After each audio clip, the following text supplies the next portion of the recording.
Conversely, if you're outside, breathe deep. Take that oxygen in. Arms in reverse.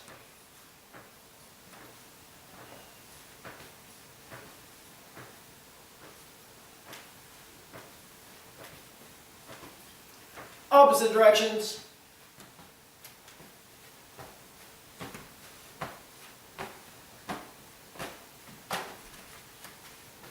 And switch.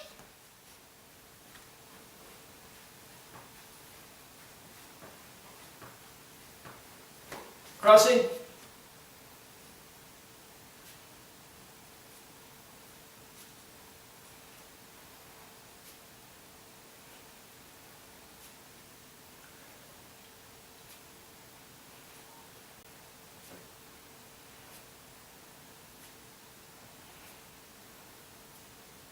Under the chin, turns.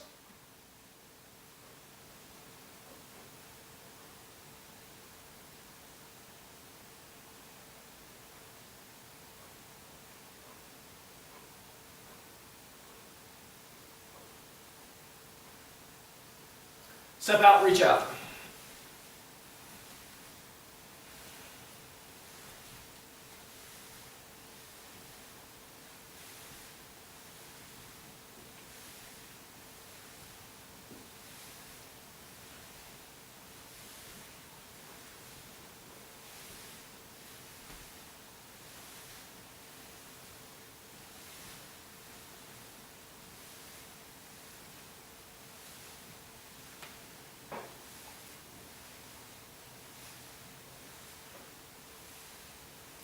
And walk yourself up, knees in and out.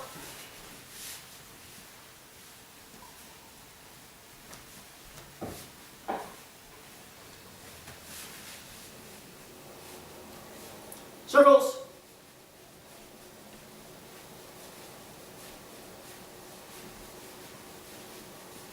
Other direction.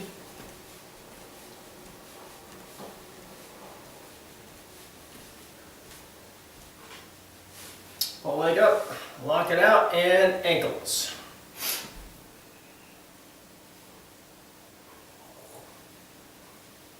Other direction.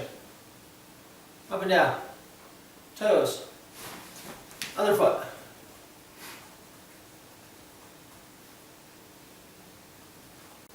Other direction. Up and down. Toes. Okay, shake it out. Move a little bit. Jump a little bit. Get your feet going in the surroundings. Wet grass, be careful. Twist a little bit. Okay, I'm going to go. Okay, I'm going to go back. So my body says back ones are the best use. Stiff-legged back. We'll do 20, so 10 on each side, and then do 10 more. Then we'll go to the side. 1, 2, 3, 4, 5, 6, 7, 8, 9, 10.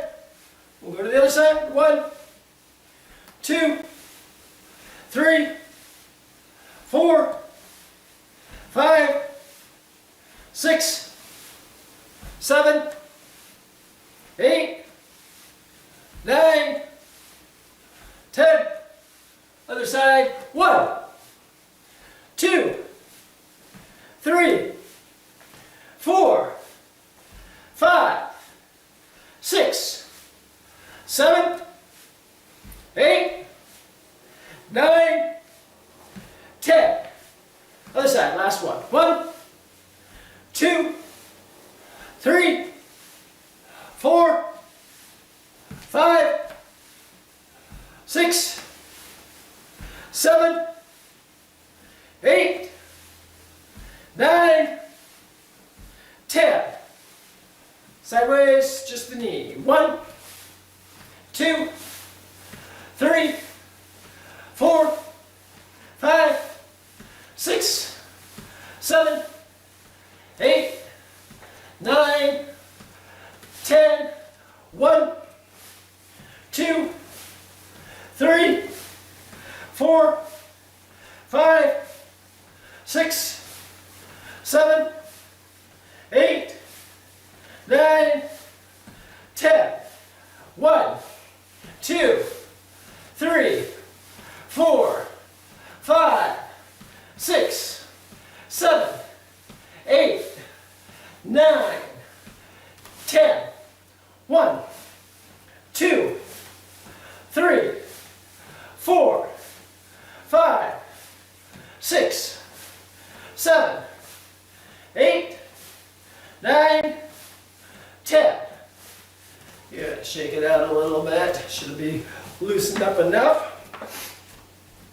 Okay, so let's do a little bit of stance work, but with thought. Okay, especially since you're on grass out there.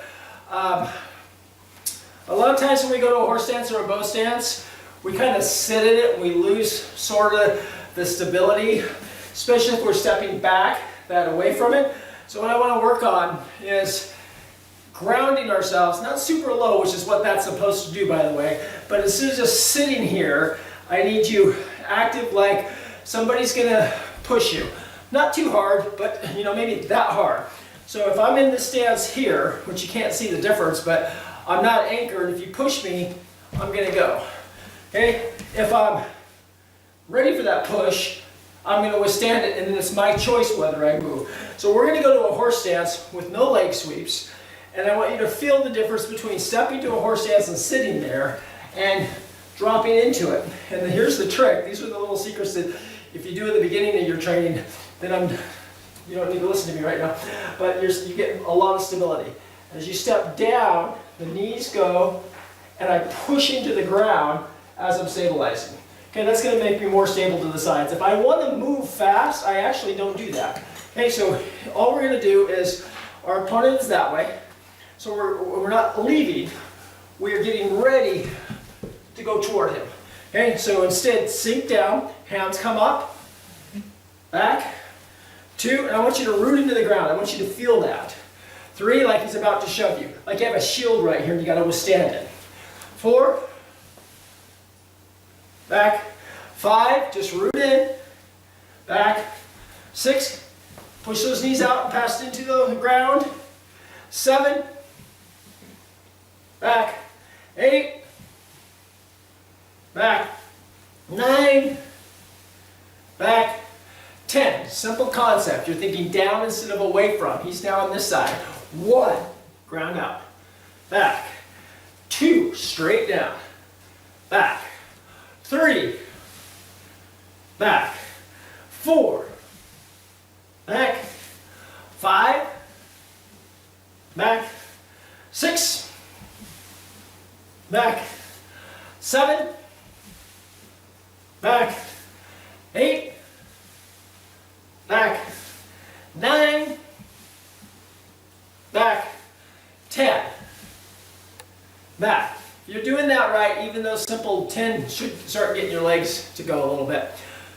In class, we sit there and we got so much to worry about that we're not even focused on that. We're doing all these blocks, we're doing all these punches, and you can see it, and we all do it because the hips kind of wobble, the knees a little bit wobble when we're blocking. We're kind of, I'm exaggerating it really bad. So when you see the pictures of those monks and they're on the poles and they're up about this far, their feet are on the poles, what are even bricks, you guys could do bricks at home, and it doesn't have to be 6 feet tall, just 2 bricks.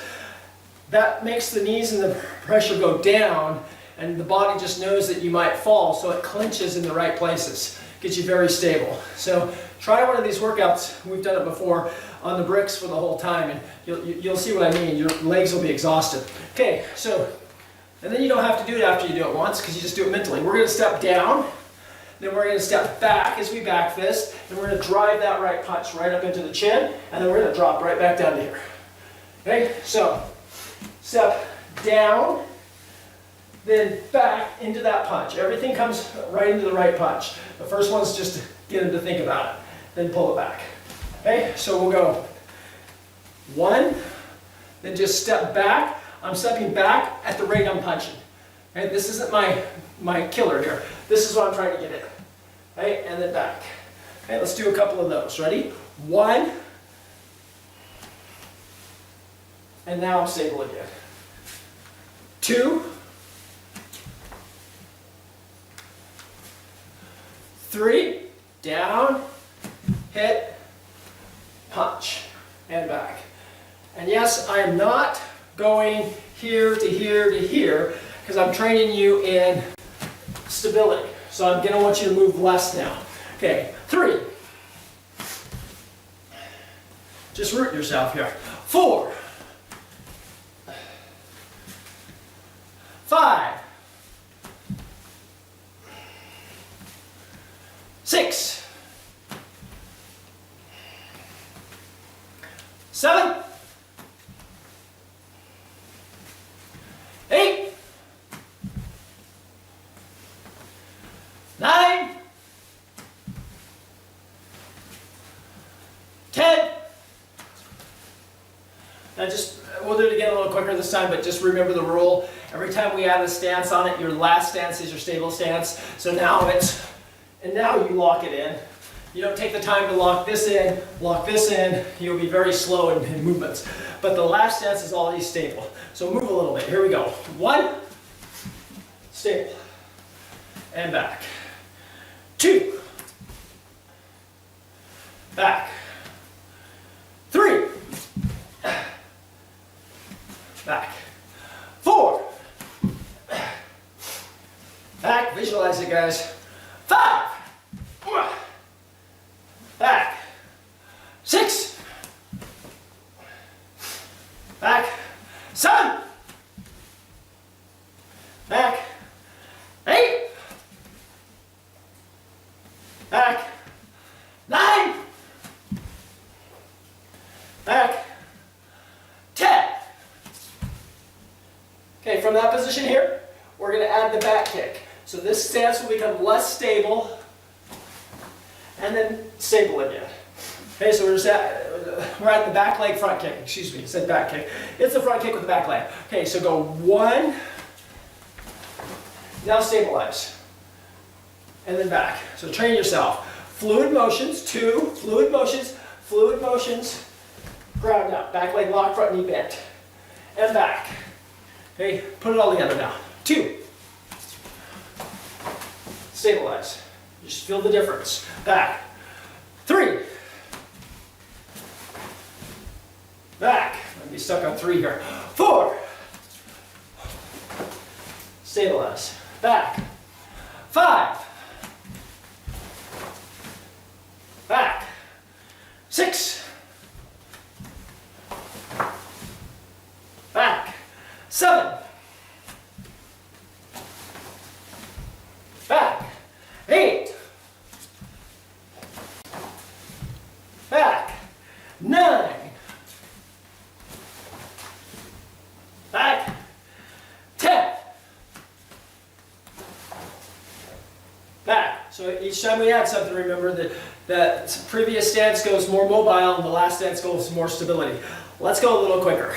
1, stabilize. Should really tell the difference now. 2, 3,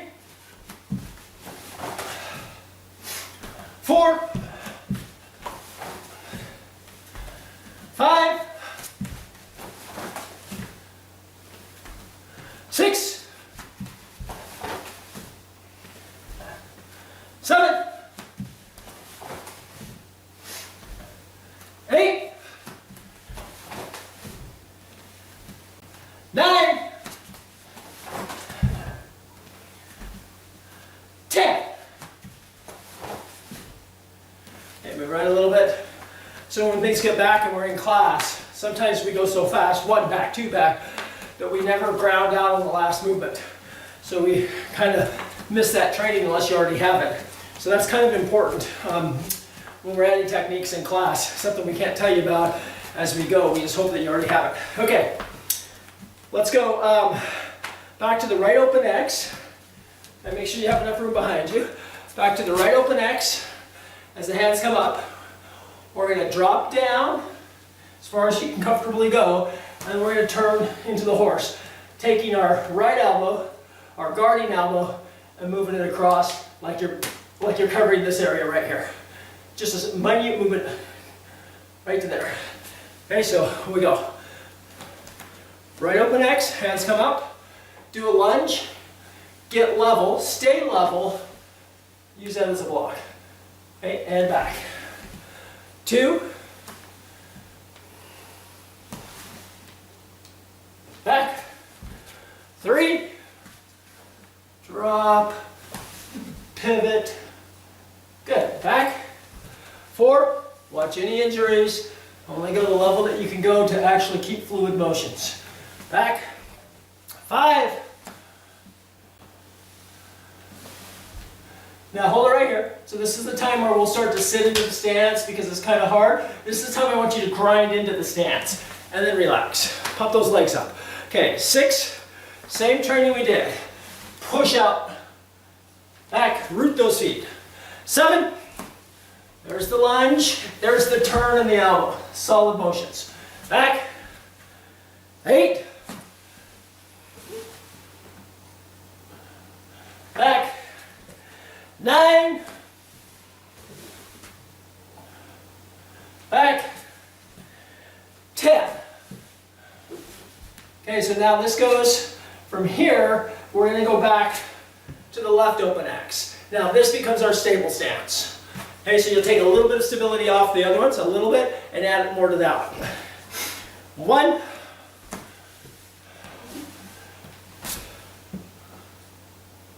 back, 2,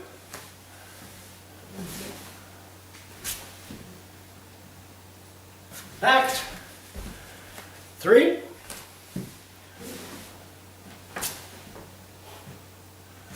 back, 4,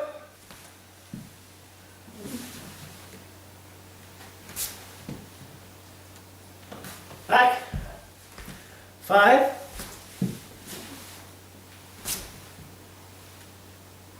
back, 6,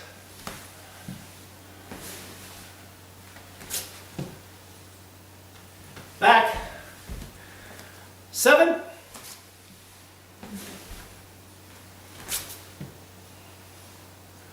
back, 8,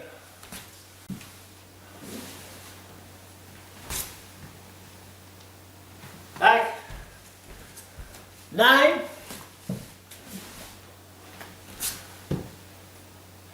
back, 10, back. Okay, grab a leg, let's grab our right leg, pull it back here, stretch it out just a bit, top of the leg, shoulder, hip bone, knee in a straight line. Then lift it up. Other side.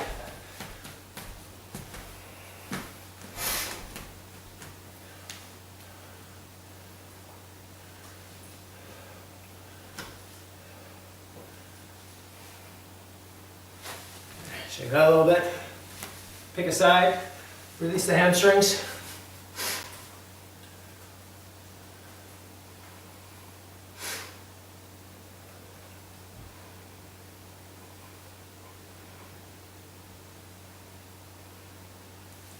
Other leg.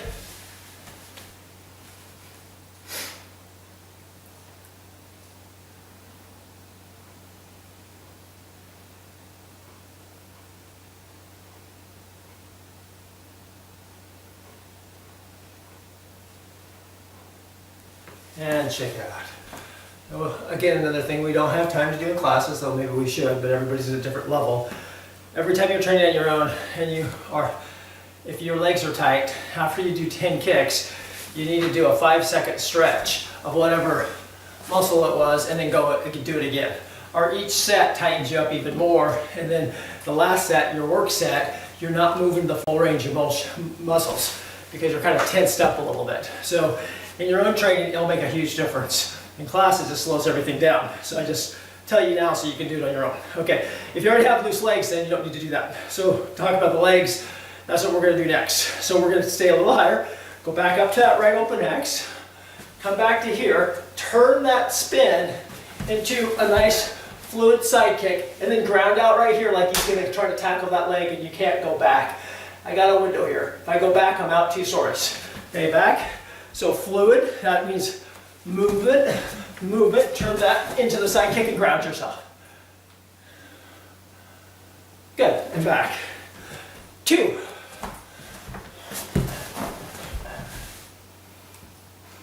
Back. 3.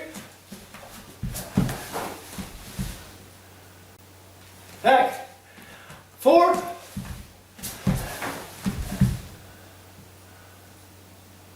Back. 5. Fluid, ground. Back. 6.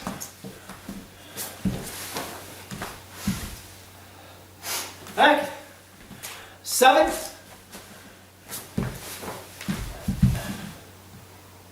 Back. 8.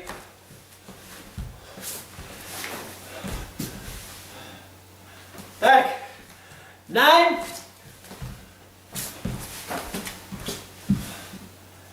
Back.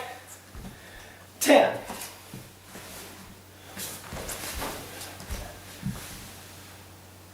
Back. Okay, stretch it down a little bit. Both legs this time, hamstrings, loosen them up.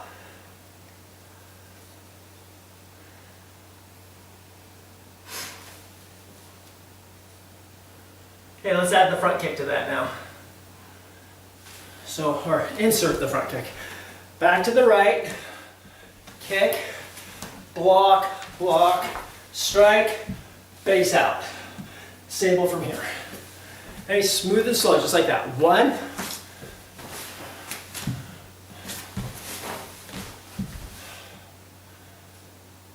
Back.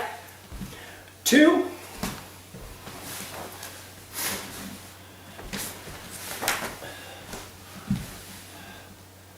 Back. 3.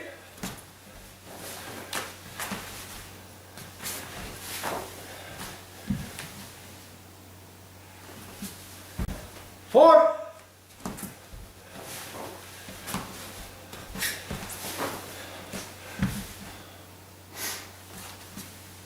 5.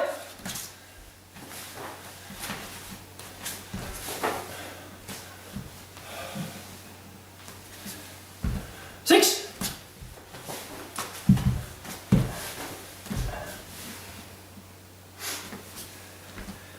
7.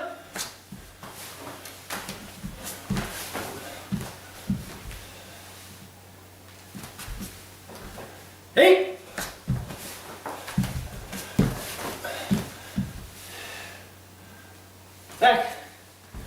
9.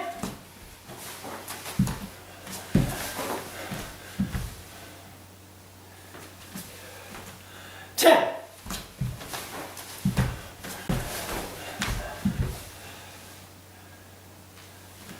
Grab a leg, pull it back. 5, 4, 3, 2, 1. Grab your other leg, pull it back. 1, 2, 3, 4, 5. Push the leg out. Grab your toes, release the hamstrings. 1, 2, 3, 4, 5. Let's go to the other side. Release out and down. 1, 2, 3, 4, 5. Each rep that should be getting looser, not tighter, unless we're hitting the end of it. Okay, breathe in. And release. One more time, in. And out. So, same motion, just build on it. Everything's relaxed. Get to the horse stance, and then do a step up roundhouse kick. So this is gonna go front kick, block, side kick. Instead of basing down and grounding yourself, I'm gonna step forward and then base out on the roundhouse kick. So we're just adding as we go. We're trying to train the body to get stable when we want it to be so we can move faster. 1, fluid motions, fluid motions. And now down and out. Back. 2, fluid.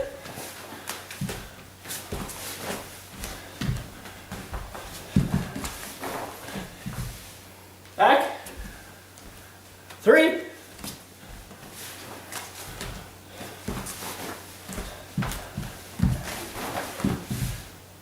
Now, the only confusion on that is you just step behind and you got to step in front.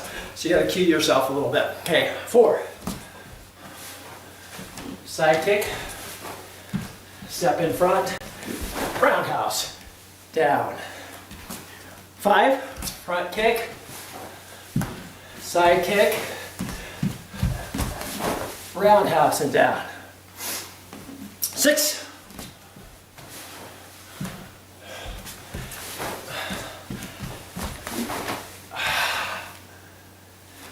7.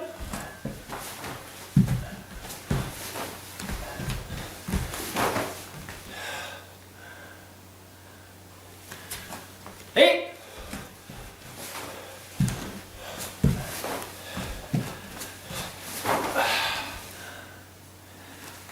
9.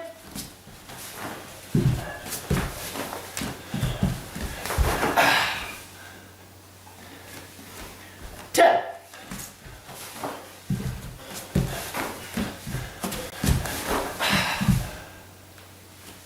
Straight down, knees slightly bent, get those hamstrings released. Lower back, in through the nose, out through the mouth. 5, 4, 3, 2, 1. Grab a leg. 5, 4, 3, 2, 1. Other side. 1, 2, 3, 4, 5. And shake it out. Put your hands in. Toes slightly inward. Breathe in. Pull, loop, extend. Now the out breath. Then the crunch. Like a sit up with no air. Now the in breath. Now the out breath. One more time. In and out. Now going from a stable stance, which is the first thing we teach a beginner because they've never been in a stable stance before. After a while, then usually intermediate stage, that stability becomes the habit, the norm, and then being mobile is hard. So you have somebody with really good skill, but they're not fluid. So just as always, the truth is somewhere in the middle. So you have to monitor your own training since you're all at different rates and figure out what works for you. The basic rule though is when you're done, you should be stable or you should be moving. You shouldn't be somewhere in between states.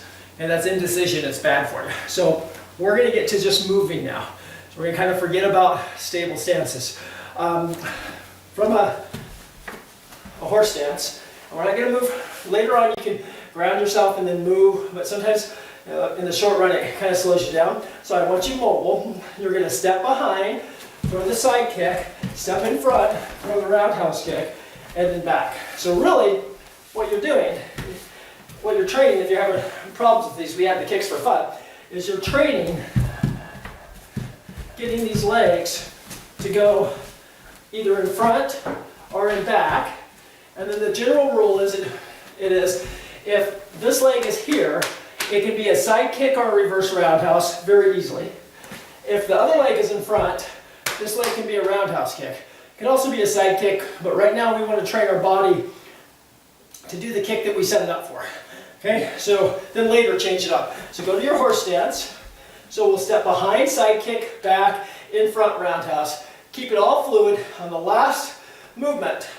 Don't drop too low, but push your knees out. Remind yourself to ground out. Okay, so here we go. Side kick. 1. Knees out. Relax. 2.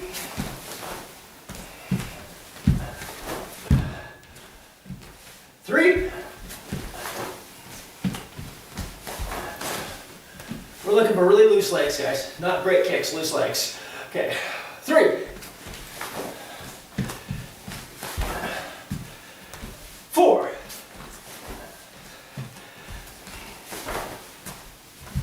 5.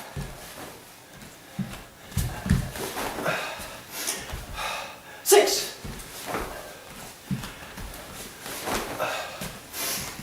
7. 8.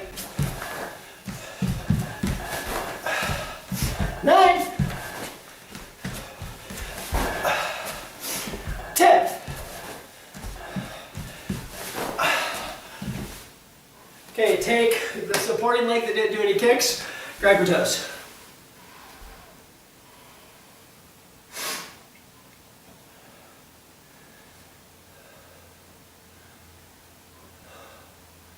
Go to the other side. Sometimes loose kicks can get your legs actually looser. Sometimes they tighten you up. You need to monitor it. Okay, shake it out. So, a little bit of cueing here. Step. It's perfectly okay when you got the technique down to move your feet an inch or two to open your hips up. So for a beginner, I'm teaching structure. I'm going to want him to step here, do the side kick, put that foot exactly where he took it from, step, and then step in front, do the roundhouse kick, put it exactly where he did, and step. Once you have it, that's not going to be the most efficient way. So when I step behind, it's legal. I'm going to take this foot and just move it a bit that direction, out of my way. Okay, because it's just the way I'm developed. I need to open the hips up and it keeps the target straight out. Whereas if I leave, if you can see my feet, I don't know. If I leave my foot there and I cross over because I'm tight in the hip area, my side kick has no business going that way. There's no power. It actually should be going this way. I'm in perfect alignment for my kick to go here. You can just try it. You fire that in there. You're going, oh. You try to fire it this way, your foot has to turn, you lean, and it's garbage. So once you have the structure, we're going to do a little bit of this. Go ahead and move your forward leg an inch or two as you shoot behind, kick. Okay? This time, move it back an inch as you step forward. Get this little dance down. Forward, side kick, okay, back, roundhouse. Forward, side kick. Just don't make it too obvious. Back. As long as your hips, side kick, are following a straight line, those little steps actually will make you faster and better and looser.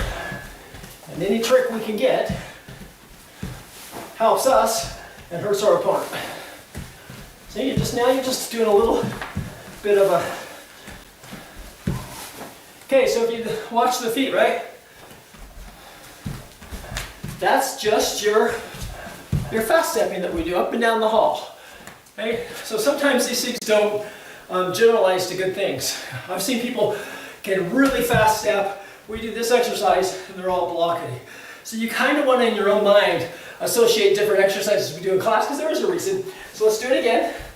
We're going to lower the kicks, get the dance going. One, side kick, roundhouse, side kick, roundhouse, side kick, roundhouse, side kick, roundhouse, side kick, roundhouse, side kick, and roundhouse. Good job, guys. Okay, stretch it down. It's probably completely different if you guys are outside on a wet grass. Hard to get stable. In fact, you need to be more in balance than stable, probably. A little bit further down.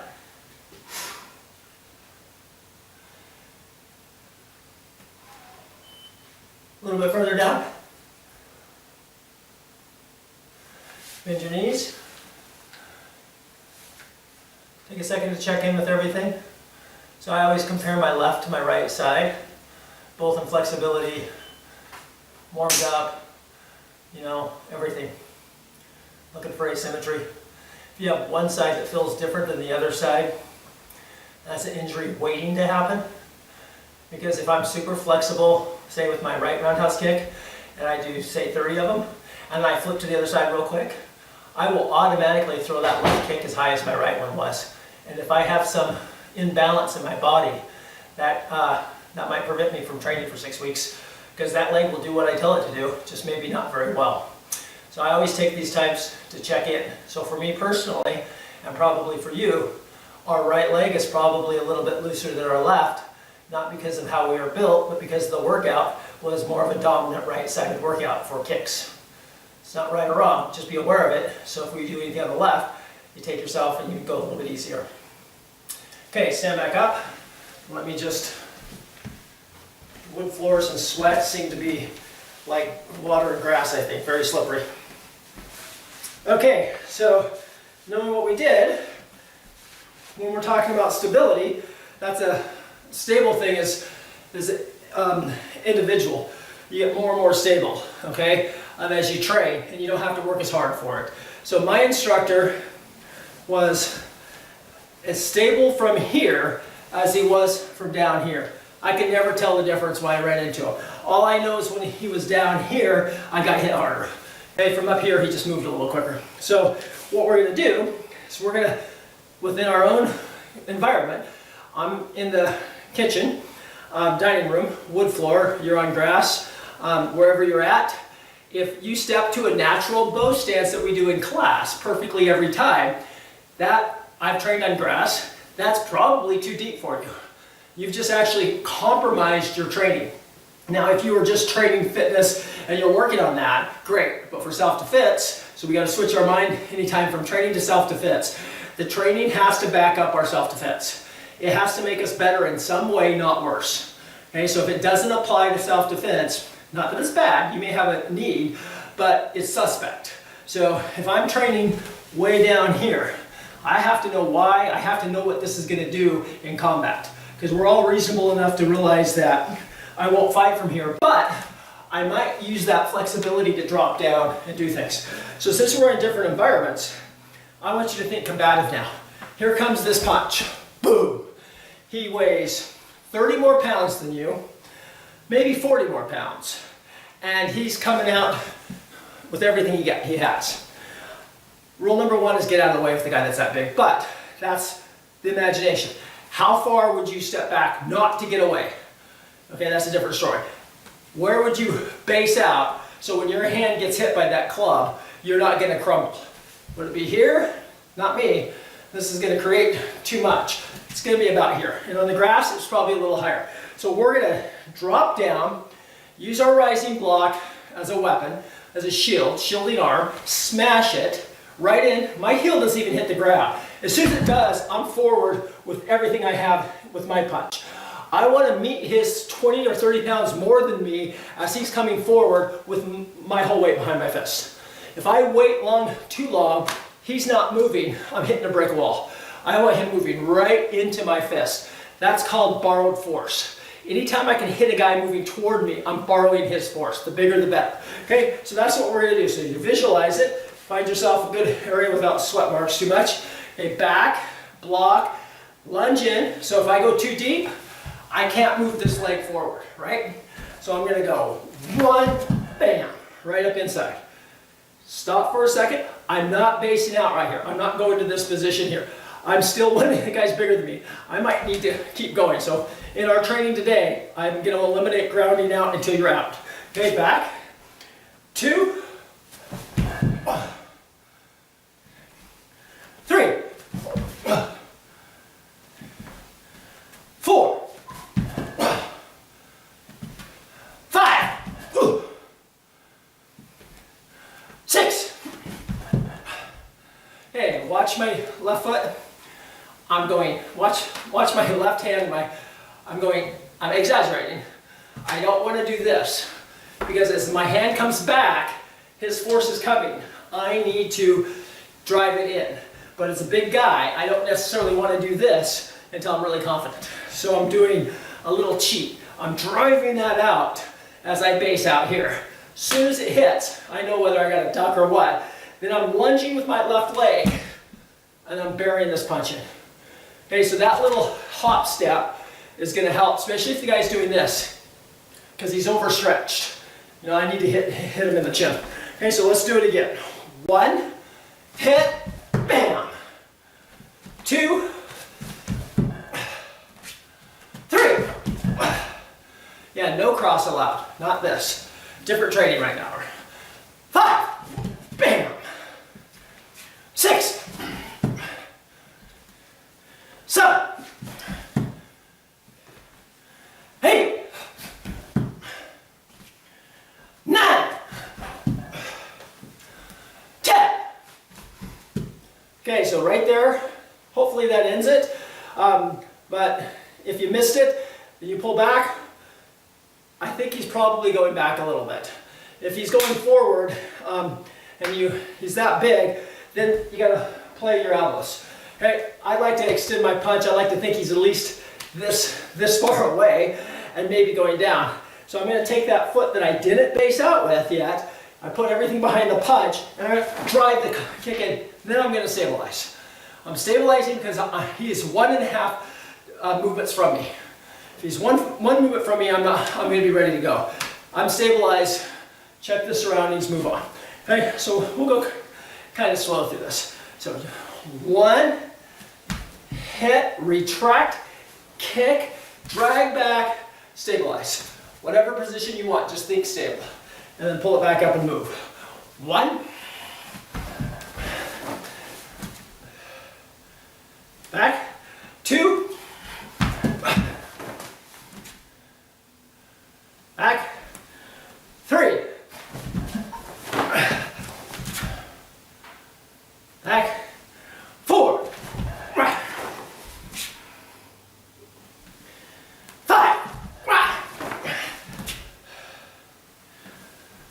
6. 7.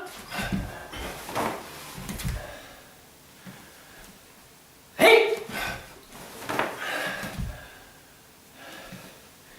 9. 10. Okay, relax, release.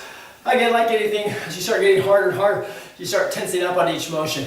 Then you're kind of robotic. When that happens, even in class, please take a second to breathe, get your flow back. Okay, stretch out.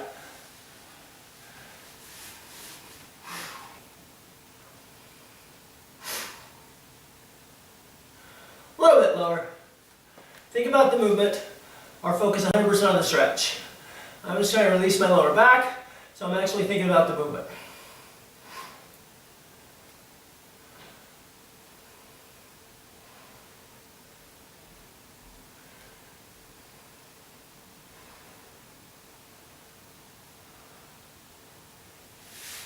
A little bit lower now.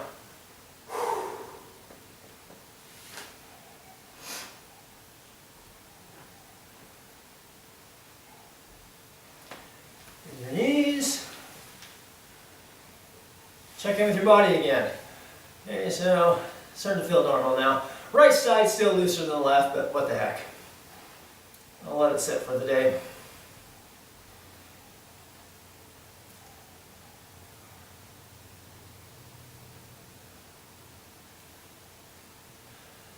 Okay, so let's think about getting faster kicks. There's a lot of ways to do it. The problem with advice is it's geared toward what works for one person might slow down the other person. I've seen my training over the 30 years that some of the advice I got in the beginning held me back, made me actually worse, but it's stuff I use now all the time. So being able to know what works and what doesn't and not just take blind advice, that's where your workout journal comes in. That's where your thinking comes in. It's pretty powerful. But one thing I do know that helps getting people better at kicks is doing very loose kicks without paying much attention to the structure of the kick. What I mean by that is when you're trying to pull your big toe up, your little toe down, the last 2 inches of the side heel, chamber with the knee, shoulder back, you can't be being loose and kicking very well. So what we're going to do for the next few minutes is we're going to do loose front side back kicks. And when I mean loose, I don't mean ankle loose. I just mean you're loose, then you kick. So think more snappy motions, and then later if you see a problem, if you're throwing a front kick and your foot position is wrong, we're not developing a foot position class today. We're developing fast legs. You fix that stuff, always you fix the things that are broke, slow, accurately, with time. You don't go faster, but we're not trying to fix anything. We're trying to get quicker. So stand up, shake your legs out, find yourself into a neutral position, not favoring one leg or the other. You're just going to go, when I say go, you're going to throw 3 kicks. It shouldn't be a pre-arranged set.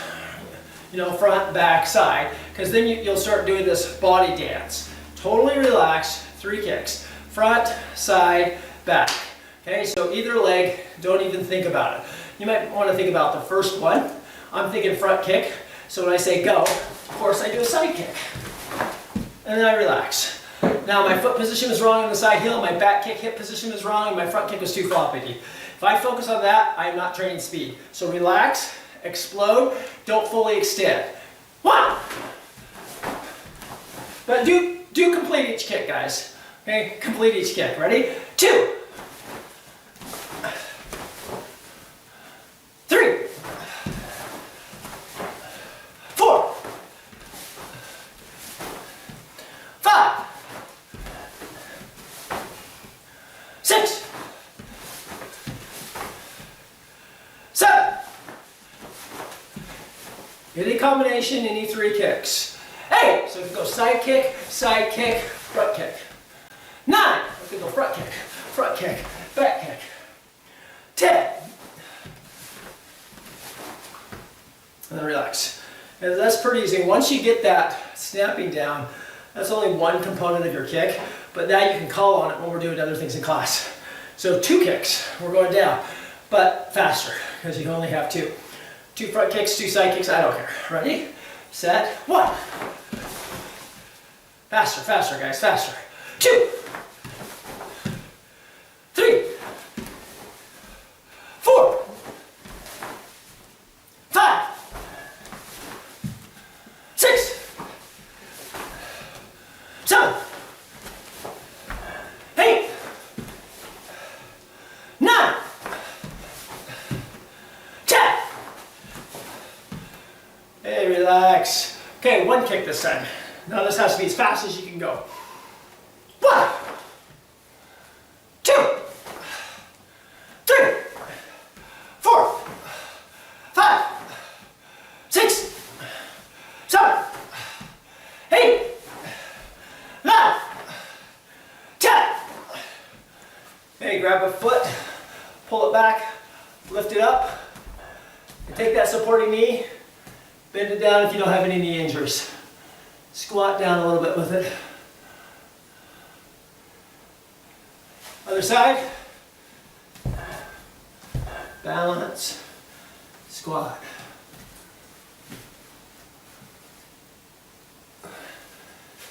One leg up. Grab your toes. Release the hamstrings. Especially after step kicks.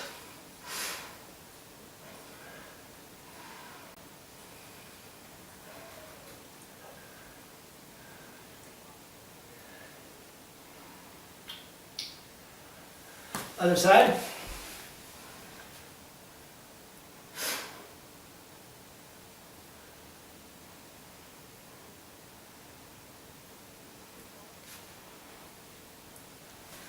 Okay, bend yourself down. Stretch your legs out. Find a nice, easy stretch so that you can stretch and still focus. Relax into it, and let me tell you about kicking fast. See, unfortunately, a kick has more than just speed. I mean, your legs are a little more complicated than that. You have a thrusting part, a lifting part, a retraction, a proper weapon. So when you learn to move fast, you always usually have to come back after you're fast and then start training, to hit someone. As you start to move fast, you start to do a lot of snap and pull back. It's a whipping motion, and you kind of will lose the impact part. That's what bag training is good for. I hit my legs pretty fast, and then I hit the bag, and I fall, the bag stays. Okay, so really, when you're training first for fast legs, you have to eliminate that stuff because they're counterproductive. You train just fast legs until your legs are exactly where you want them to be fast, high, loose. Then you go back and you start slow, accurate, making sure that the technique is good. Then I move into bag training, hard training. And then it all comes together. A fast kick should also be hard, accurate. You should have some thrust to it. You shouldn't fall over. So you need to use every part of that. But training them all together at one time isn't good. So in class I bounce around a little bit. I'll do a speed class one day and the next day I do an endurance stretching class because we need it all, but that's mostly because there's different needs in the class. 20 people need 20 different things. So I try to give you a little bit of everything. But if I want to get my legs fast, and I already know the kicks, I do exactly what we did today. I do it for about 3 weeks. I add fast, loose, no full extensions because I don't want to ruin the joints. And I just do it in every application I can do it. I just do really fast snap kicks. Once I'm happy with the height of my kick, the fluidity, I have to go back and fix a few things like accuracy. Once I fix that, then I go to power training. A little bit lower. And of course, you can use any direction you want. You can do power first if you want. I don't like power first because a lot of students will just get so addicted to it, hitting the bag and pushing, that they don't get the speed that they need.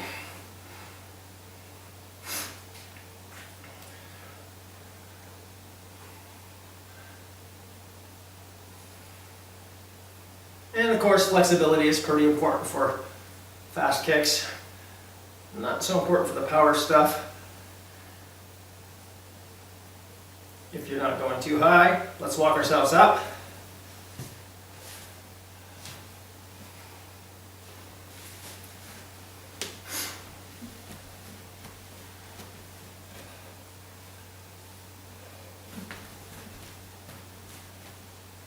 Little hip rotations.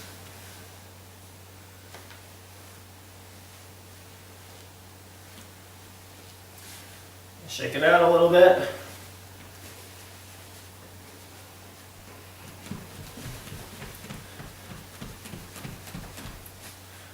Okay, good job, guys.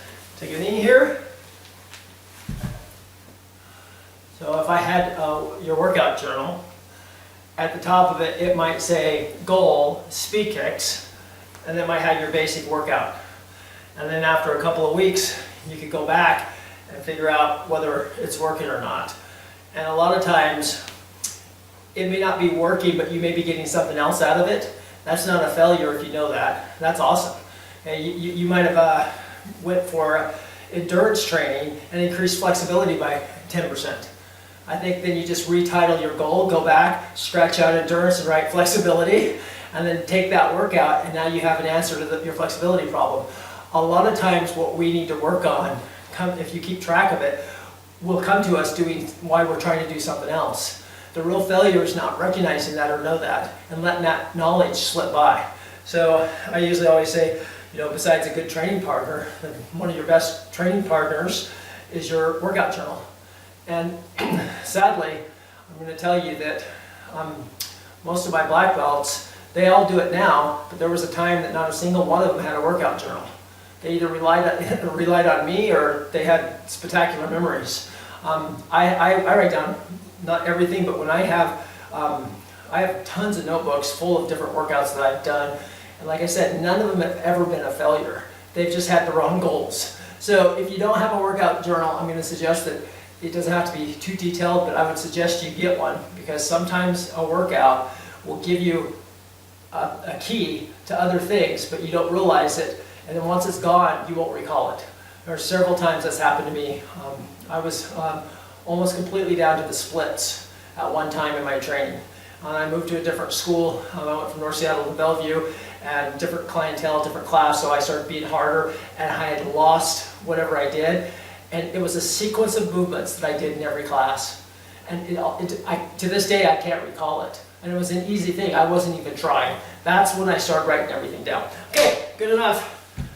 Survived, outside and all. Tomorrow's class is at the same time, working more on breathing and tempo motions. Here we go. Pass the person, up!